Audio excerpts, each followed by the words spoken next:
This has got to be, I don't know, the 7th attempt to record this video. Wow. Listen, I wanted to do something a little bit different. This is not a technology video. This is just, this is me trying to give you folks some insight to what I run across and have run across over the years as being both an employee and employer.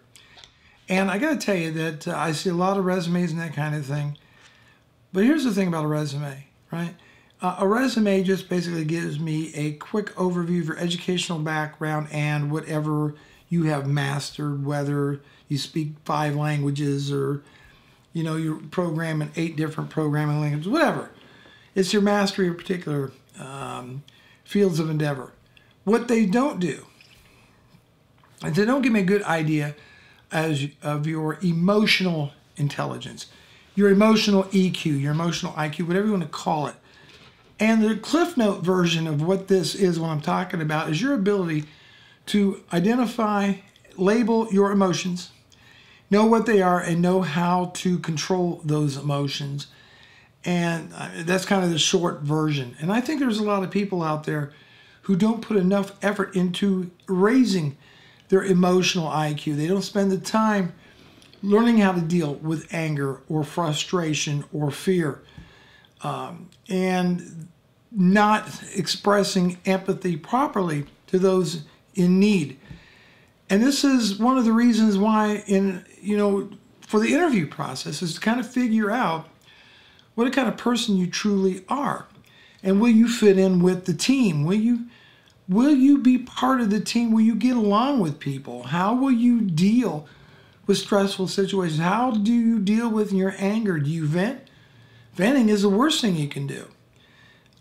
I'm not a psychologist, don't play one on TV, but I can tell you, I've been around a lot of IT professionals, I've been around a lot of sales professionals, I've been around a lot of financial services professionals.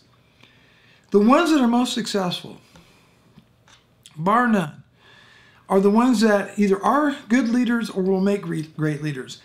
And they understand how important it is to be able to be self-motivated, how to be driven without being overbearing, and how to empathize with others, not to make people feel bad about themselves, but rather to jump in and help lift other people up as well. Those are going to be your most successful. Yes, your skills are important, but there's been plenty of people I've seen that has a lot of mastery on different subjects be shown the door because they are very emotionally unintelligent. They are immature. They make bad decisions based on emotion than they do logic and emotion. They don't reason as well. Think about that in your professional career. And because I get a lot of people, in that 25 to 55 age bucket watching my show or my videos. Many of those are either looking for work or have a career, they want to change careers, or they're looking to better the situation. And it's always about, seems like everybody's all hung up about mastery. And mastery, although important, is still just a component of a well-rounded person. I guarantee you, there's people I've hired that have they have very high emotional intelligence. We can always train you on what you lack under mastery, but what we can't do is we can't train you to be empathetic to people, to get along with people, to deal with your emotional issues. That we can't train you to do.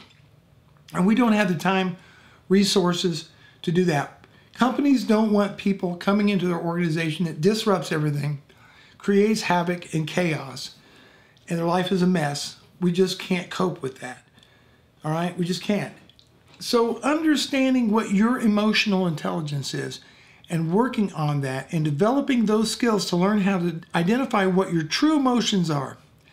Very important to understand, am I happy? Am I sad? Am I frightened? Am I worried? Am I nervous? Am I angry? And then learning, okay, what tools do I need to overcome these problems, right? What do I need to do to get over the anger? What do I need to do to relieve the anxieties? And learning to deal with that, and then learning to deal with the emotional state of those around you, in a productive way will go a long, long way towards building your career. We can understand if you make a mistake in your mastery of a subject, but what we can't do is we can't overcome anger and hostility and somebody disrupting the workplace because they can't put a handle on their emotions. Think about that.